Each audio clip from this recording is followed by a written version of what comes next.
Hey everyone, it's Blueies and Shoeies. Big Poochie here, of course, to guide you through my review of the weekend's rugby games.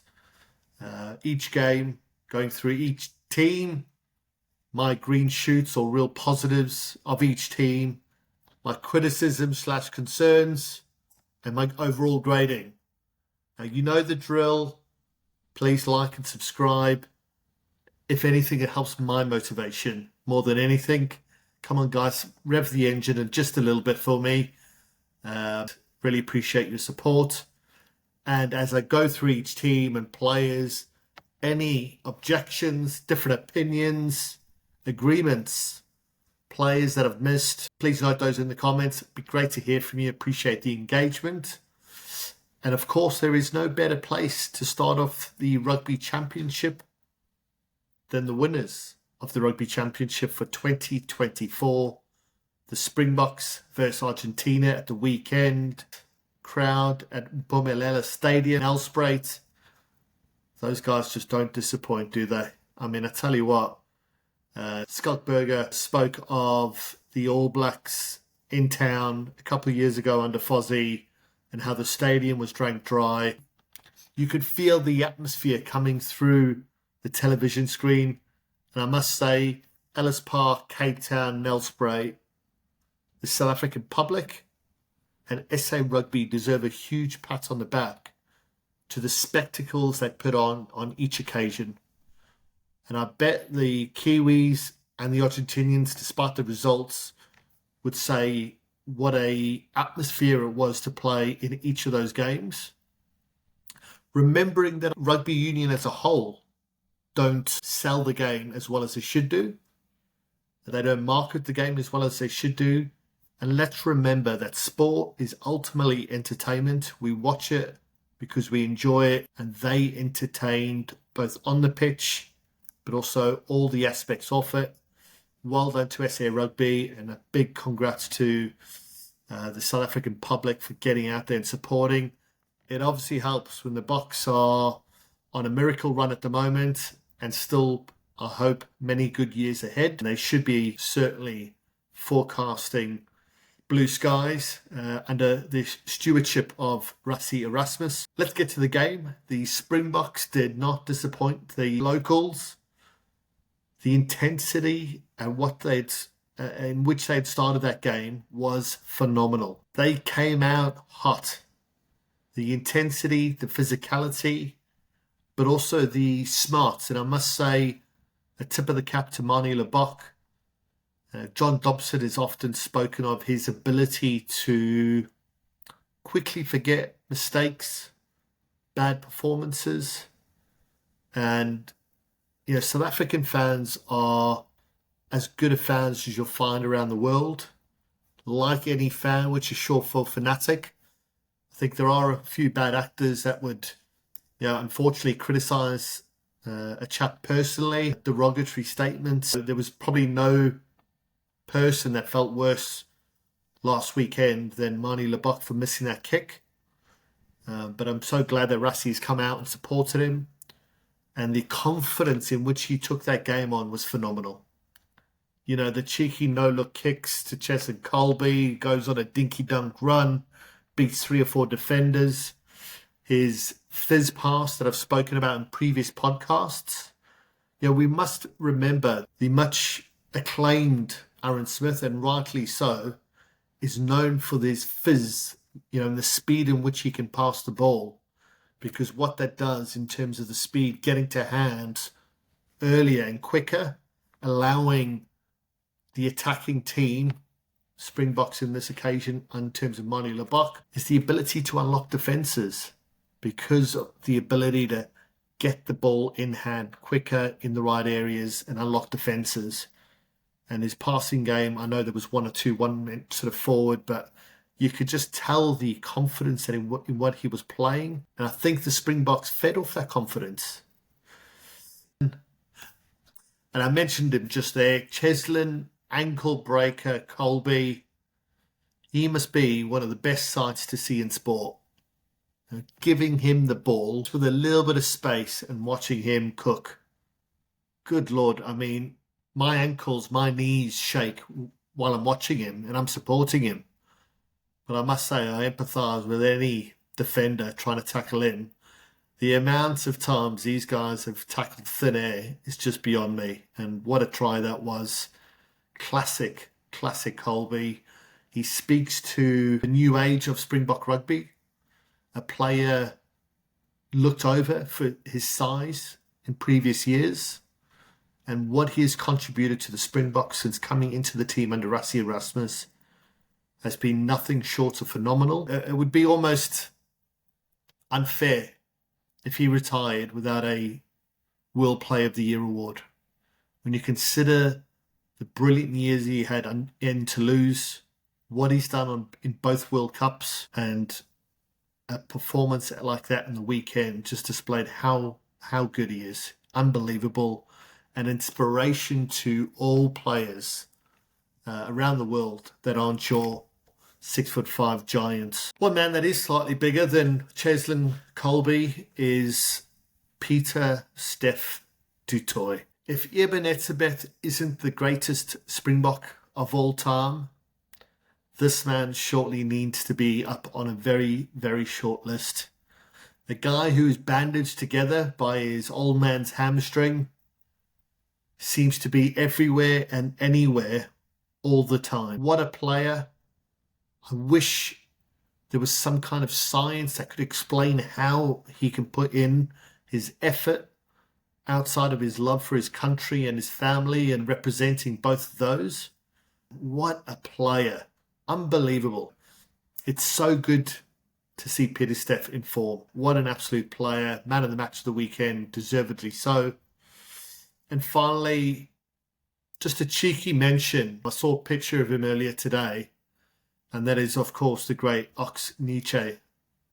And I thought about sending a text message who I often do a rugby podcast with, saying I need to look out for this guy a couple of years before he made it into the Springbok team.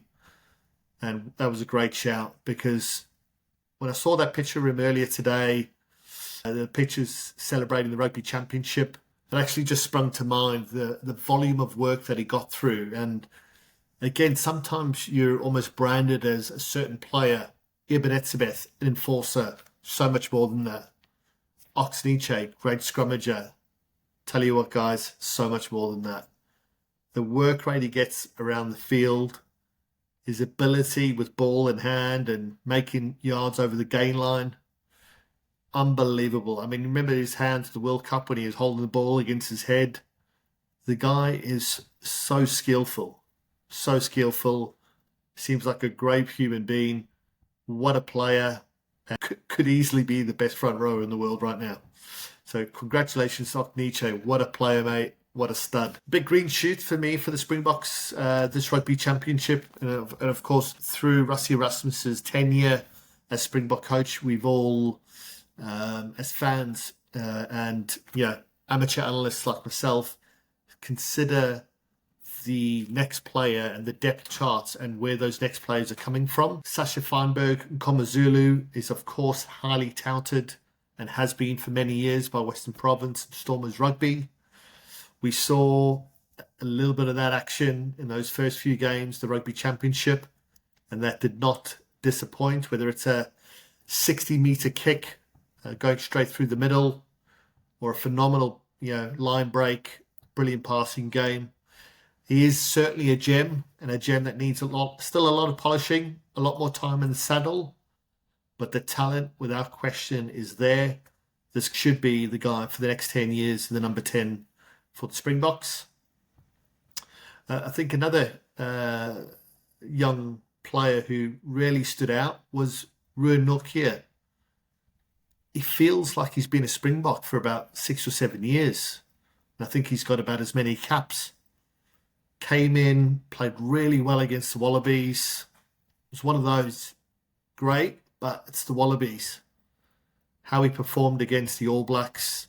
He seems like a veteran after just a handful of tests, and certainly one that is going to be building the depth chart when you consider the age profile of some of South Africa's locks. While we do have huge depth at that position, what's Jean Klein's future? I'm not sure. RG Snyman, the unbelievable talent that he is, the physical freak. He's proven that it is tough for him to stay fit ultimately, and it's a sad case for Springbok and obviously rugby fans in general. But Ruan Lockyer is definitely showing that he could be a lock for many, many years. The next two players, again, are players both for present and for the future. A chapter, when I come to think about it, someone like Evan Roos can really look to, who played a few games, has then had to go back and work on himself, as it were, and develop his game, is Apilafasi. I really liked Apilafasi as soon as he came on the scene. Supremely talented, a lot of upside. He was certainly criticised for things like work ethic, apparently, and the like. That is the rumour mill.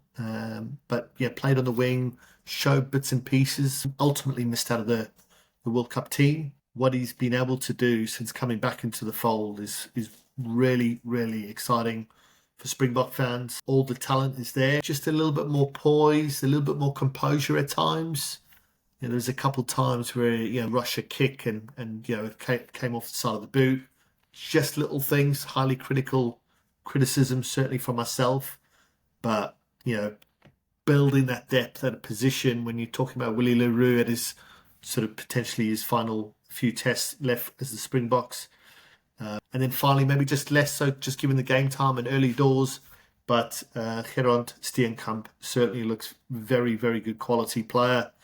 And it's going to be interesting to see him grow in the future.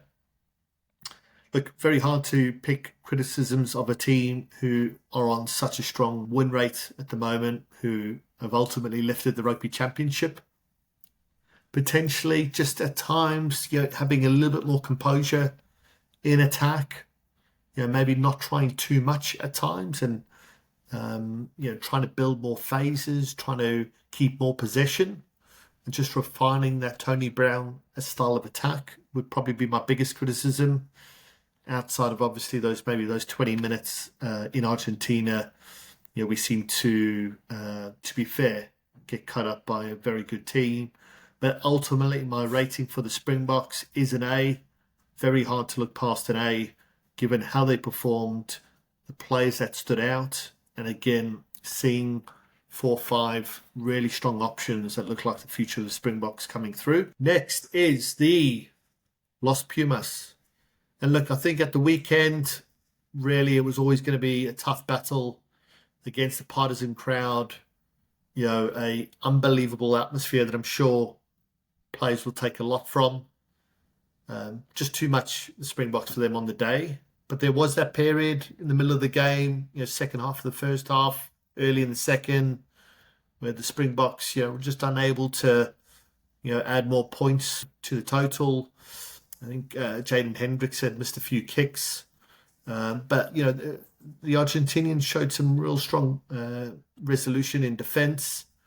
And what is really exciting for both Los Pumas fans and fans in general of rugby is the style of attack that Felipe Contepomi has quickly implemented. You get used to a certain country's philosophy. Philosophy of Argentinian rugby, for me, has been strong scrummages, a pretty good set piece, and really try and build scoreboard pressure through kicking for poles for the most part. The way in which Felipe Contepomi has got this team attacking, whether it's upright on the line or attacking from deep, which again, the Springboks with a rush defence, it can often, that can be a real tough one to continuously penetrate. All this is built through is Albanos, the flyer half. He looks like the instigator, the playmaker, the catalyst for their attack. And the way they're able to cut up the Springboks, the amount of points they put on Australia after being down, and the way they battled back against New Zealand, not so much with that attacking flair as much, given the conditions, but the ability to then, with that resilience, fight back in each of those 3 games. The 3 games they won, they're all behind in.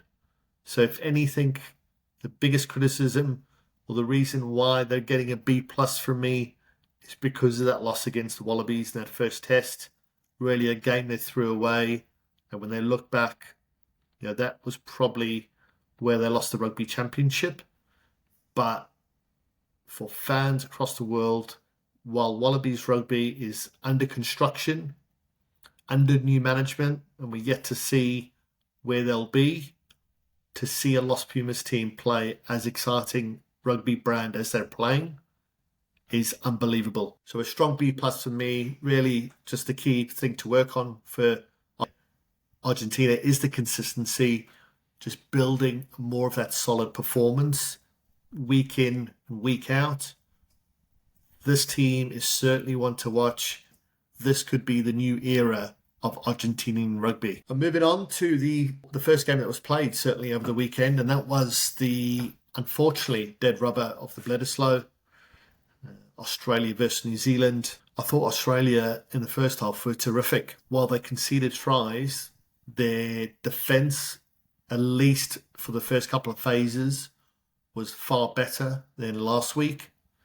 I think I called them an a poor under 15C team in defence in Sydney the week before, certainly again in the first half, where Clark, Jordan, Sevu Reece were able to just walk through unopposed. They looked a lot more solid, still a huge amount of work to be done in defence and their defensive makeup. But what was very good to see was their ability to maintain possession and pressure on New Zealand, certainly in that first half. The big pluses for Australia right now is the forward pack. Over the last 5 or 10 years, that for me has been their Achilles heel. No brawn, no physicality, soft. Really outside of Hooper, lacking talent in the forward pack. And now I think what we're seeing certainly from that loose trio in Wilson, McWright and Valentini, is 3 very capable loose forwards. If Tupou can stay fit and partner Angus Bell up front, they've got a couple of good locks coming through. That is a competitive forward pack. Is it the quality of South Africa? Probably not. However, a baseline to work from, and you cannot win rugby games if you're not moving forward and winning the collision battle. And that forward pack gives them certainly a good ability, a good platform and a good foundation to work off. If they can really get players like the Skeltons and the like from overseas playing more regularly, we will see more solid performances from the Wallabies. My big issue with the Wallabies is they need to move on from the likes of Nick White, not only because what a rascal he is on the field, but certainly in terms of quality of player. He's not the present, he's not the future. Gordon looks a really good option. They need to build, again, a little bit of depth. They should not be going back to players like Nick White. And then in the backline play, for me, there's just a lot of inconsistency. A lot of players potentially not in their best position. I think Kellaway is a really smart, intelligent rugby player. Seems to be getting back to form. For me, again, it's just too many mistakes. They need to simplify the attack. Get a strong crash ball option. So again, off the forward pack, off a strong 12, for instance, crashing the ball up. That will give them a better platform in which to attack. And really just simplify that attack. These young, talented backline players seem to be trying too much, and they need to work on the defence. The other big shining light is the fact that they do have Joe Schmidt. Joe Schmidt is trying to turn around 2 years of lost progression under Dave Rennie after the Eddie Jones debacle. It's 2 steps forward, 4 steps back with the Wallabies these last few years. Stick with Joe.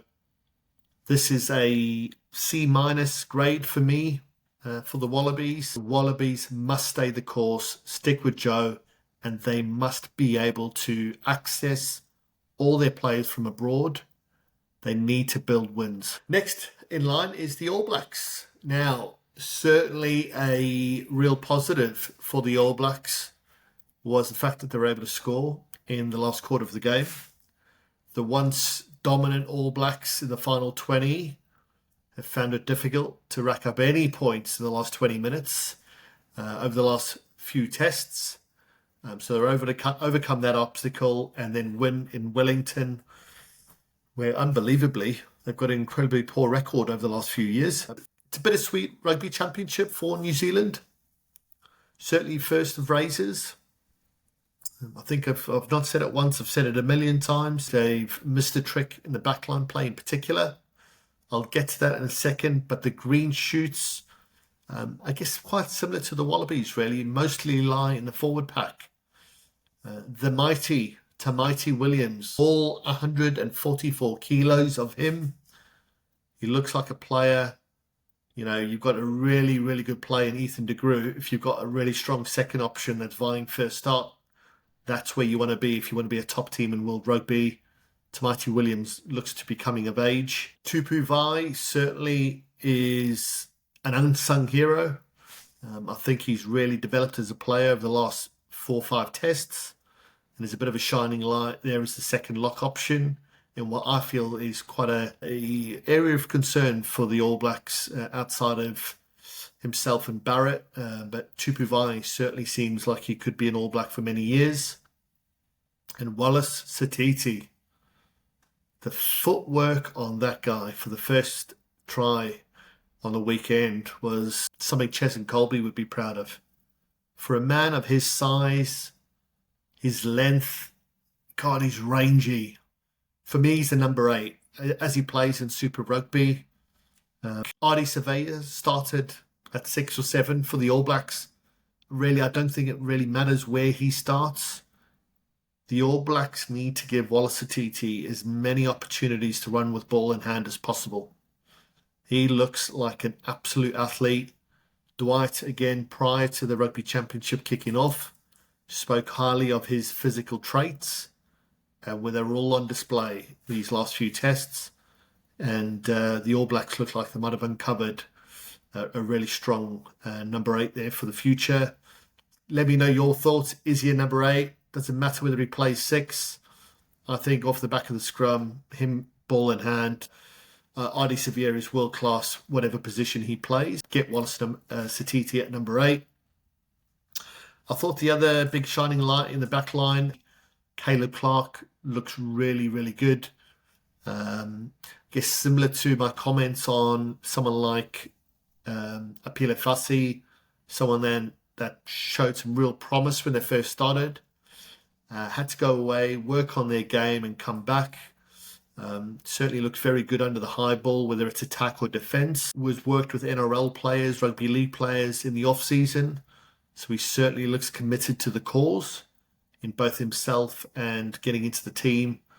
And he looked terrific at the weekend. And he looks to be really building his All Black career again. I guess quite similar to the Wallabies is touch on Cortez Ratimer. You know, he certainly seems like a guy that's able to clear the ball from the breakdown very quickly. A little bit of traits of Aaron Smith in that regard. You know, he certainly showed some really good signs. And I guess similar criticisms of the All Blacks as the Wallabies. You know, TJ Perenara for me again is neither the present or the future. And again, scrum half, whether it's Cam Roigard and Cortez Ratimer moving forward, those look like those will be the options. But certainly I think overall, Razor has missed a trick in not developing or seeing more players in the backline. I've touched on previous podcasts that I just don't think the centre combination works. They're no further along in understanding who their best flying half is. Damien McKenzie or Beauden Barrett are not world-class goal kickers. So similar to the Springboks in a case of Marnie Lebok, you either need to have another player in the back line that is able to take up kicking duties or understand you're just going to have to score more tries. Beauden Barrett has almost been a victim of his success and his talents. World Player of the Year twice as fly half. They want to fit Richie Mwanga into the team, so he goes to 10. has he been quite the player he was at the early stages of his career? He's certainly shown flashes of that. We know the talent and the skill is there. Yeah, should they give him a run at number 10? Love to hear your thoughts. But really, I think Richie Mwanga's stock, while not playing, keeps going up. And then I think, look, ultimately, I give the All Blacks a B minus, namely because not enough further options developed or players given exposure to the bright lights in the Rugby Championship. In the backline, as I've discussed, this will be a huge learning curve for Razor. I think he's actually been a little bit shocked himself. You can see it visually that it's been a bigger challenge than expected. I certainly believe he's got the capability, the smarts, the know-how to figure it out. And with one or two tweaks, my criticisms look far gone. I give him a B minus. A disappointing Rugby Championship because New Zealand didn't win. Ultimately, if you're a Kiwi fan, it may get worse on a tough tour to the Northern Hemisphere before it gets better. But I think 2025 we'll really start to see Razor's team of the future. Thank you to everyone listening. Please like and subscribe, and really appreciate your support. And please look out for further podcasts. Cheers.